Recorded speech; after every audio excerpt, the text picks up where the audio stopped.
আসসালামু আলাইকুম প্রিয় বন্ধুরা, সবাই নিশ্চয়ই খুব ভালো আছেন।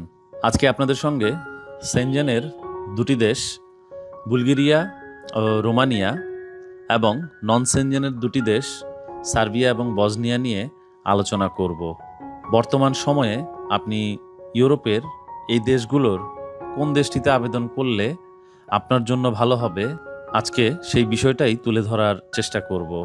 বা আপনি কোন দেশে গেলে বাস্তবিক অর্থে উপকৃত হবেন, কোথায় আপনার ভবিষ্যৎ নিরাপদ। তো এই বিষয়গুলো সম্পূর্ণ আলোচনা করব, তাই সম্পূর্ণ ভিডিওটি দেখার আমন্ত্রণ রইল। আর আপনারা যারা আমার চ্যানেলে নতুন, চাইলে চ্যানেলটি সাবস্ক্রাইব করে রাখতে পারেন, কারণ আপনারা আমার চ্যানেলে সবসময় ইউরোপের আপডেটেড তথ্যগুলোই পাবেন।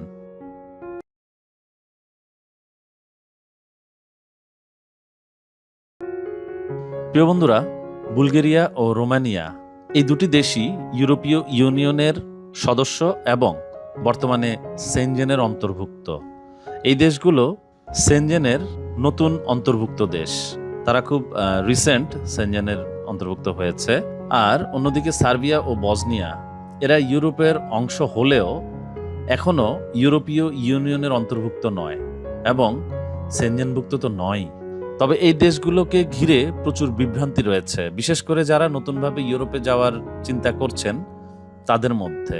আপনারা যারা বুলগেরিয়া বা রোমানিয়া যাওয়ার জন্য ফাইল জমা করেছেন বা ভিসা পেয়েছেন, একবার ভাবুন তো, আপনি কি সেসব দেশে যে থাকবেন বা আপনার কি থাকার চিন্তাভাবনা আছে? মোটেও নেই।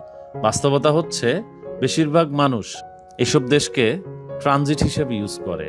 মানে আমরা যারা বাংলাদেশিরা আছি, আমরা সেখানে যে এই দেশগুলোকে জাস্ট ইউজ করে ইউরোপে ঢুকি, এরপরে আমরা সেন্ট্রাল ইউরোপ যেমন ইতালি, ফ্রান্স, জার্মানিতে চলে যাই। আর সমস্যাটা আসলে এখানেই। মানে ইউরোপ আমাদেরকে এখন, মানে বাংলাদেশিদেরকে ভিসা দেওয়া পরিমাণটা আগে থেকে কমিয়ে দিয়েছে শুধুমাত্র এই কারণেই, যেটা হচ্ছে যে আমরা ইউরোপের এই দেশগুলোতে যে সেখানে থাকি না। আর না থাকার কারণেই আজকে ভিসার হার অনেক কমে গেছে ইউরোপে। আজ থেকে 2-3 বছর আগেও বুলগেরিয়া, রোমানিয়া বা অন্যান্য দেশগুলো যেগুলো আছে ইউরোপের, প্রচুর ভিসা হতো।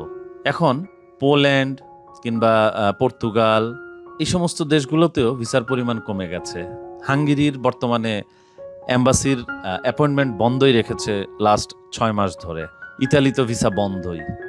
আসলে এগুলো হচ্ছে আমাদের হাতের কামাই।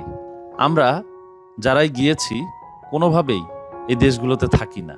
তো বন্ধুরা, যেহেতু বুলগেরিয়া ও রোমানিয়া এখন সেনজেনভুক্ত, আপনি সেসব দেশে প্রবেশ করলে আপনার বায়োমেট্রিক বা ফিঙ্গারিং সেনজেন সিস্টেমে সংরক্ষিত হয়ে যায়। এর মানে আপনি এরপর যদি অবৈধভাবে ইতালি বা ফ্রান্সে চলে যান, তাহলে সেসব দেশ আপনাকে লিগ্যাল করবে না, কারণ তাদের কাছে আপনার আগের রেকর্ড আছে, আপনি সেনজেনের রুলস ভঙ্গ করেছেন। তো বিষয়টা হচ্ছে, আগে যে সুবিধাটা ছিল, এই দেশগুলোর যে কোনো একটাতে আপনি ঢুকতে পারলে আপনি সেন্ট্রাল ইউরোপে চলে যেতে পারতেন, কিন্তু এখন আর এটা সম্ভব না, যেহেতু আপনার ফিঙ্গার তারা রেখে দেয়। সো আসলে আপনি বুলগেরিয়া বা রোমানিয়া এই দেশগুলোর যে কোনো একটাতে গেলে আপনি যে অন্য দেশে যে পার্মানেন্ট হবেন, সেটা খুবই কঠিন, খুবই কঠিন। ইতালি আগে অনেক রেগুলারাইজেশন দিয়েছে, অবৈধদেরকে তারা বৈধতা দিয়েছে, তবে বর্তমান সরকার অনেক কঠোর। এমনকি অবৈধ অভিবাসীদের জন্য তারা ক্যাম্পও তৈরি করেছে আলবেনিয়াতে। ফ্রান্স তো আর কথাই নেই, তারা তো অবৈধদের একদমই সুযোগ দিচ্ছে না। তাই বুলগেরিয়া ও রোমানিয়া থেকে ইউরোপে স্থায়ী হবার সুযোগ নেই বললেই চলে। তার মানে আপনি যদি বুলগেরিয়া বা রোমানিয়াতে ওয়ার্ক ভিসায় আপনি যান, আর আপনার যদি চিন্তাভাবনা থাকে যে 6 মাস কিংবা 1 বছর পরে আপনি সেন্ট্রাল ইউরোপে চলে যাবেন, সেখানে যে আপনি সেন্ট্রাল ইউরোপের কোনো দেশে বৈধ হবেন, কোনোভাবেই সম্ভব না। মানে আপনি বুলগেরিয়া অথবা রোমানিয়ার এই দেশগুলোর যে কোনো একটাতে ঢুকলে সেখানেই আপনাকে থাকতে হবে, সেখানেই আপনাকে একটা নির্দিষ্ট সময় পর্যন্ত থাকতে হবে, তারপরেই আপনি সেন্ট্রালে যেতে পারবেন। আর এই জন্যেই আমি সবসময় নন সেনজেন দেশগুলোতে আপনাদেরকে প্রমোট করি, যেমন সার্বিয়া ও বসনিয়া। এই দেশগুলো যেহেতু নন সেনজেন এবং নন ইউরোপিয়ান কান্ট্রি, যদিও ইউরোপের দেশ, কিন্তু এই দেশগুলোতে এখনও ভিসা হওয়ার সম্ভাবনা বেশি আছে এবং ভিসা হচ্ছে।